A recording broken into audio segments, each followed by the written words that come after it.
Hello everyone, and welcome to SUNUP. I'm Lyndall Stout. A sporadic livestock disease that's been in neighboring states has now made its way to Oklahoma. It's not been reported here since the 1990s. SUNUP's Curtis Hare learns more today from our extension veterinarian, Dr. Barry Whitworth. Dr. Rod Hall alerted all the veterinarians and everybody in the state that there has been a case of Vesicular Stomatitis Virus found in Tillman County down in southwestern Oklahoma. There's been an outbreak in the United States. It began in June, around the 21st, in Texas. Texas, New Mexico, Colorado, and Wyoming have all got cases of Vesicular Stomatitis Virus. Primarily in horses, but there has been one herd of cattle infected in Colorado. This is the first outbreak we've had since 2015. That was the last one in the United States. And this is actually the first case that they've found in Oklahoma since like the 1990s, right? That's right. We haven't had a case since sometime in the 1990s. We've been pretty lucky not to have had any, although there's been other outbreaks throughout the years, sporadically in nature in the United States. So what exactly is vesicular stomatitis? Well, it is a virus that infects, as I said, primarily horses and cattle, but it can infect other animals such as sheep, goat, alpacas, llamas, deer, or animals in the deer family. Usually what we're going to see is an animal's going to get a fever if you're really observant, but probably the first thing that owners would see would be drooling, and then they're going to start to see that there's some types of either blisters or ulcers around the mouth, tongue, gums. You may see it in the ears, legs, coronary bands of the horse's hooves, and occasionally on the genitalia and on the mammary glands as well. So how exactly does this virus spread? We're not exactly sure. We think that as far as that insects play a role in it, and then as far as once it's in animals, it'll spread from animal to animal as they come in contact with that saliva or those vesicles where that virus is. It can spread to just about any of our food animals, which is concerning for us. It's one of the reasons that we get all upset about the vesicular stomatitis virus, because if we see it in our food animals, we can't differentiate this from a lot of our foreign animal diseases like foot and mouth disease or swine vesicular disease. The only way we can tell the difference is through testing, laboratory testing. So that's why the state and federal authorities get concerned when they start to see this disease in our animals. When it comes to treatment, what are some things, if a producer does come across an animal that's sick, what are some things measures they can take to help treat this? Well, unfortunately it's a virus and we don't have any antiviral drugs for this particular virus. So it's going to run its course, usually 10 to 14 days. During that time though, these animals are in a lot of pain usually. So they're reluctant to eat or drink, so we want to make sure that we soften up their food that they're going to eat, whether that be grain or hay or whatever. We want it to be soft. We're going to make sure they get plenty of water. We want them to rest. Veterinarians are probably going to prescribe some type of painkiller to ease their pain. And the other thing we might do, if we worry about secondary bacterial infections, we may give these animals some antibiotics. When it comes to prevention, is there any prevention methods that producers can use as well?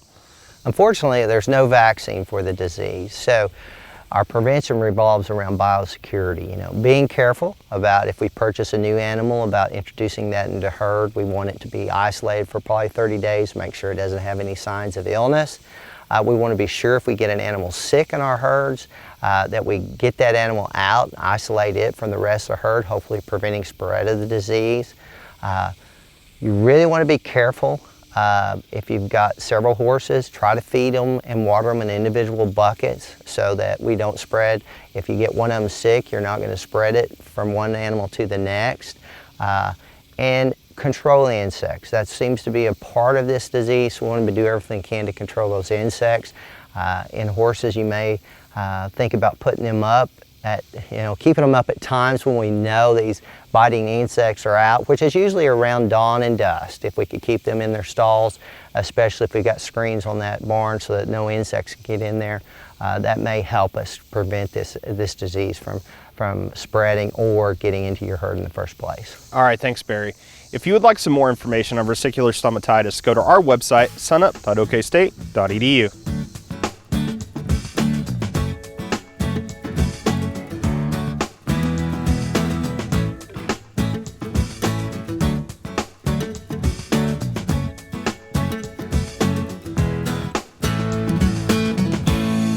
Hi, Wes Lee with your weekly Mesonet weather report. July is normally not one of our wetter months, but this year has been exceptionally dry. This past week, rains were scarce again, with only 2 sites, Talala and Wilburton, being able to top 1 inch on this 5-day rainfall map. The driest parts of the state pretty much missed out on all of the rain. This map from July 30th shows just how long it has been since a decent 1/4 inch rain was recorded. At Medford and Lahoma, it has been 44 days, but most of south central Oklahoma is not far behind. As expected, the soil moisture is representative of where this rain has fallen lately. This map of 16% plant available water is dominated by the red colors. In Cherokee, the soil moisture is down to 5%.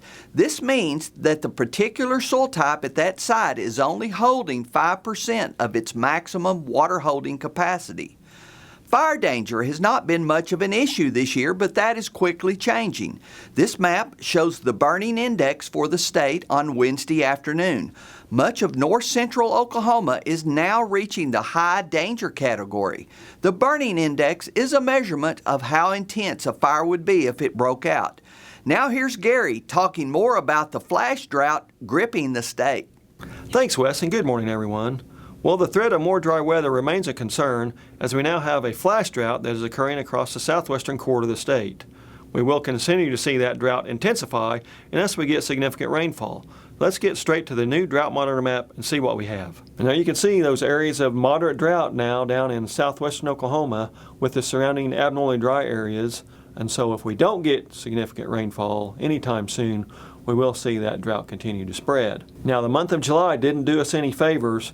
3 to 5 inches across eastern Oklahoma kept that area from becoming too dry, but generally less than 1 inch across most of central Oklahoma, as you can see on this Oklahoma Mesonet rainfall map for July. Now the July percent of normal rainfall map from the Mesonet shows that the month was the 29th highest on record with a statewide average of 1.63 inches, about 1.25 inches below normal. Now these deficits now are starting to extend out to the 60-day period, as we can see on the 60-day rainfall map from the Mesonet. Much of that western half of the state has less than 5 inches of rainfall. There are some areas that have a little bit more than others. However, when we look at that rainfall on the percent of normal map for that same time period, we can see lots of those bad colors, the yellows, oranges, and the darker reds. Those are the deficits that are continuing to grow as we extend out into time, centered on the Comanche and Kiowa County areas where they have less than 40% generally across that region of the state. So as usual, when we have a developing drought situation, the fix is pretty easy. We just need some really good rains to come in. I know that's strange to say so quickly after those good rains of the spring and early summer. However, we are in a flash drought situation, and that's all that's going to cure it. That's it for this time. We'll see you next time on the Mesonet Weather Report. We're joined now by Larry Sanders, our Extension Ag economist, to talk about the Market Facilitation Program, which started this week. Larry, let's just start with some background about the program. Well, this is the Market Facilitation Program, or MFP as it's commonly called. You know, we had one of these a year ago. This is going to be the 2.0 version. MFP is generally an income replacement program partially to counter what China has been doing in the trade wars. They're going to establish single payment rates by county, and this will again be based on what they're calling these unjustified trade retaliation rates.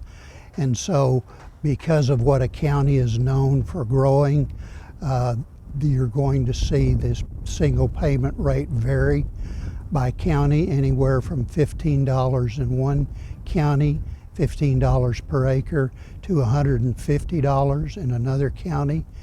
And you might see that rate vary in counties that are adjacent to each other very widely. And then you will total up your acreage that you have. It won't matter what you're growing or even whether you've planted for this year. And you'll multiply those total acres times that payment rate. And if you're confused about how much you are actually qualified for, Farm Service Agency will be able to help with the details on that. Producers need to go in and sign up with FSA between July 29th and December 6th. The per acre rates cannot exceed what they planted in 2018, and they will look at how many acres they have eligible for 2019. So whether they've planted 1,000 acres of wheat or 1,000 acres of cotton, or whether they have eligible 1,000 acres of alfalfa hay, or perhaps 1,000 acres of soybeans and 500 acres of hay, they'll tally those up if they're eligible, and they'll multiply that times that single payment rate. It sounds like quite a formula. How do producers know they're eligible, and when do payments start? Well, they'll look at their plantings and prevented plantings, and they can't exceed what they had in 2018. There's basically going to be 3 tranches, in other words, 3 payments that may be made. Payment 1 will be the higher of 50% of their eligible, or the $15 per acre, whichever is higher, and that will come in mid to late August. Then, if the market and the trade relations have gone against them, they may get a payment in November and possibly even a payment in January. So it's possible they'll get 3 payments. A lot of what ifs there. How do producers determine whether they're eligible or not? There's a lot to it, it sounds like. Sure. Typically, a producer or a legal entity is not eligible for more than $250,000. That may sound like a lot, but some of the larger producers may hit that cap fairly quickly. There'll be some limitations on adjusted gross income that they'll want to look at, on their tax limitations that Farm Service Agency will want to look at. There's a cap of $900,000 in that, or 75% of what they earn from farming or ranching. So they'll want to take those things into consideration as they go to the Farm Service Agency and look at their records there. If they want to look at their options for production or economics, they can go to their county extension office. So that's the best bet, to work with FSA and the county extension office. For sign-up information, or actually signing up, go to FSA. For information on production options, go to the county extension office. Okay, thanks a lot for the information, Larry. We'll see you again soon.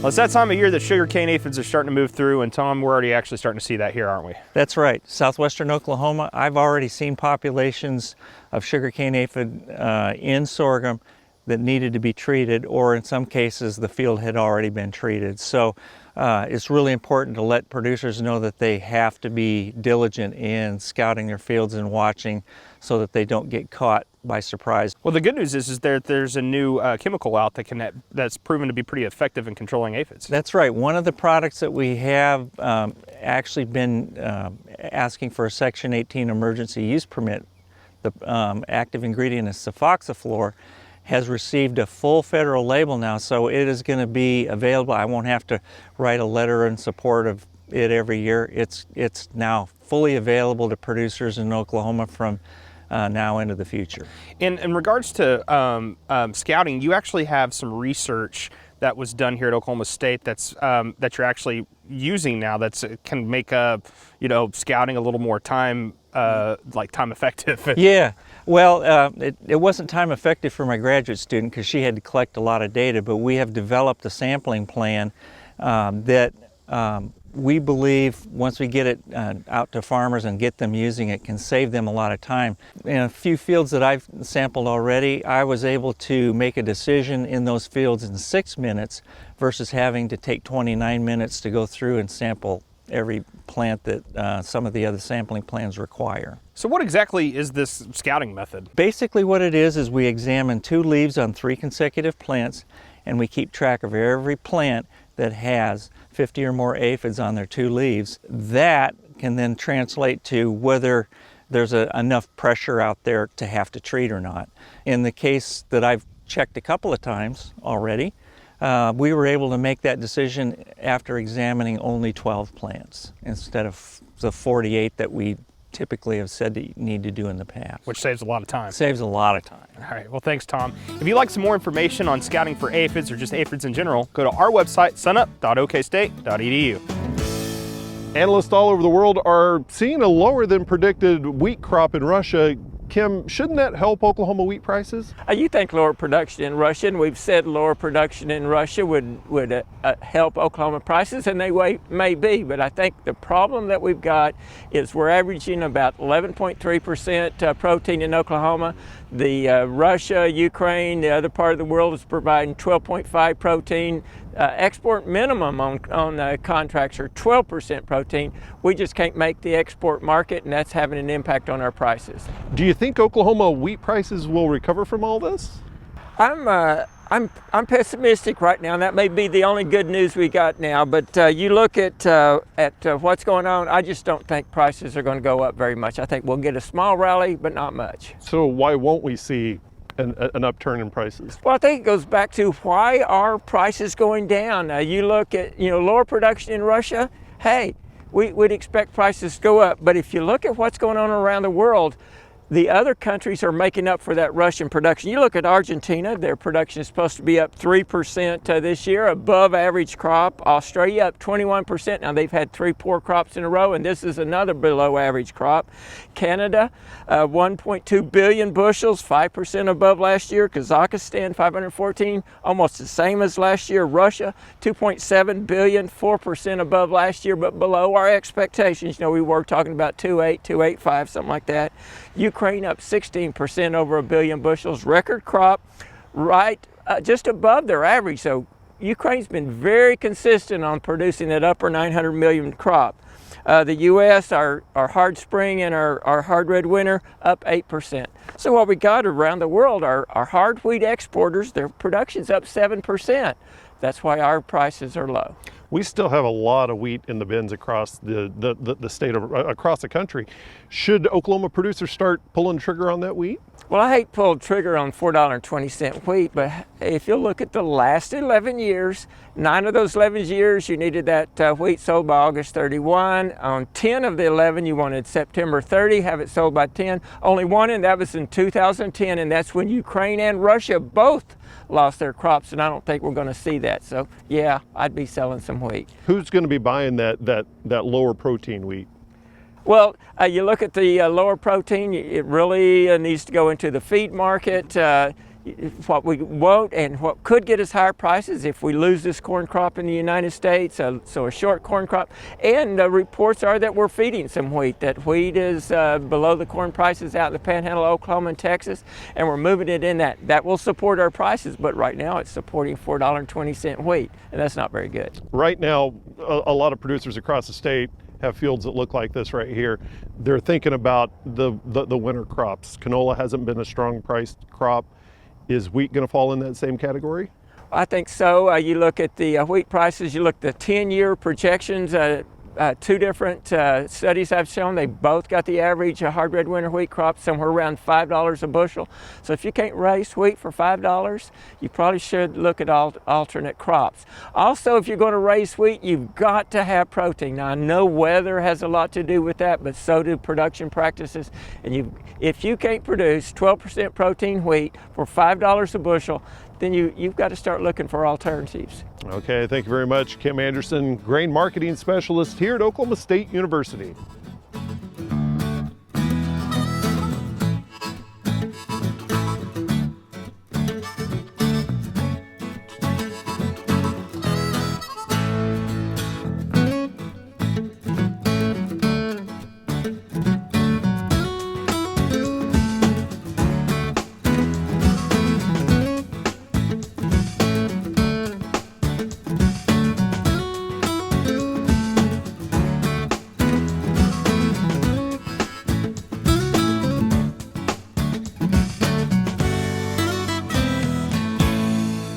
that we've entered the month of August, we're just really a few weeks, if not just a few days away from the start of the fall calving season.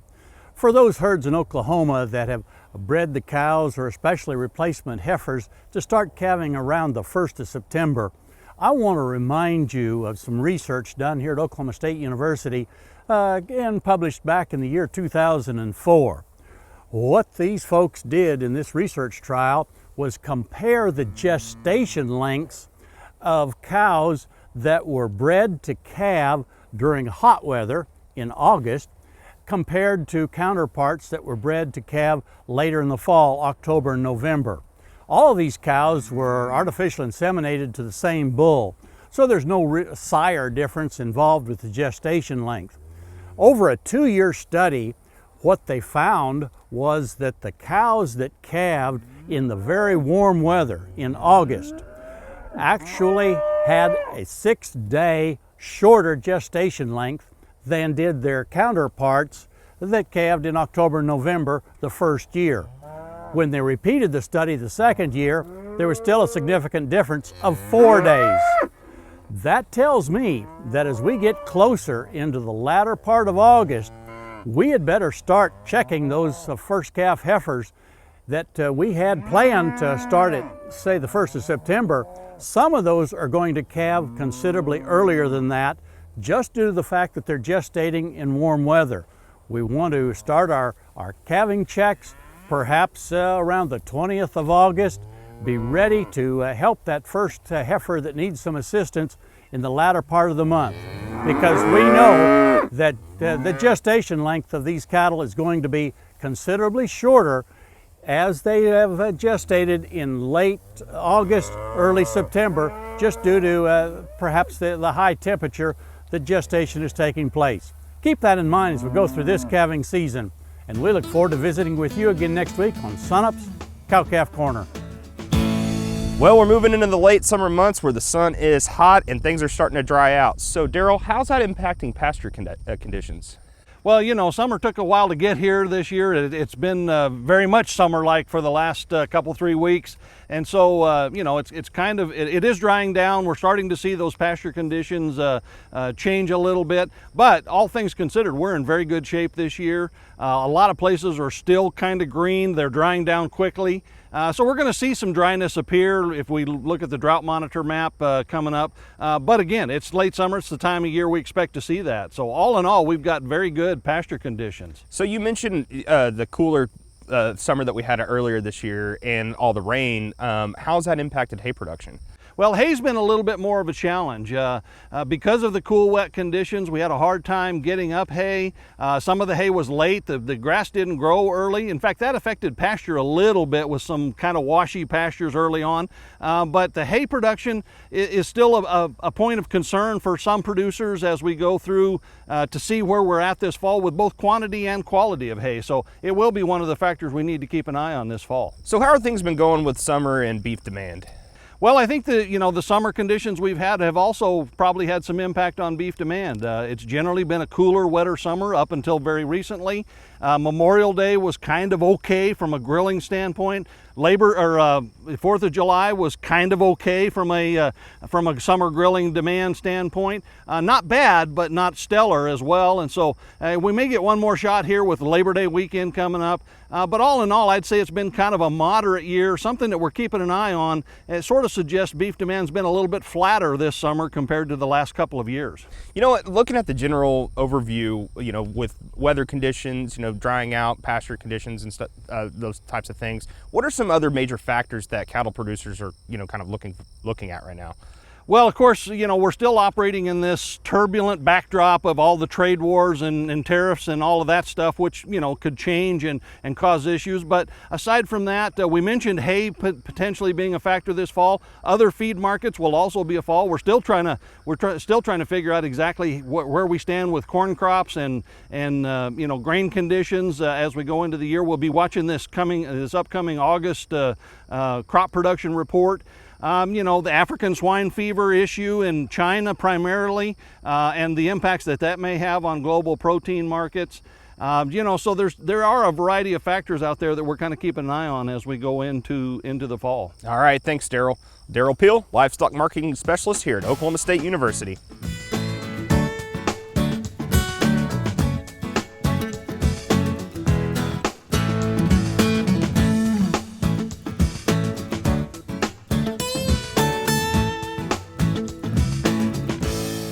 That'll do it for us this week. Remember, you can find us anytime at sunup.okstate.edu and also follow us on YouTube and social media. I'm Lyndall Stout. Have a great week, everyone, and remember, Oklahoma agriculture starts at sunup.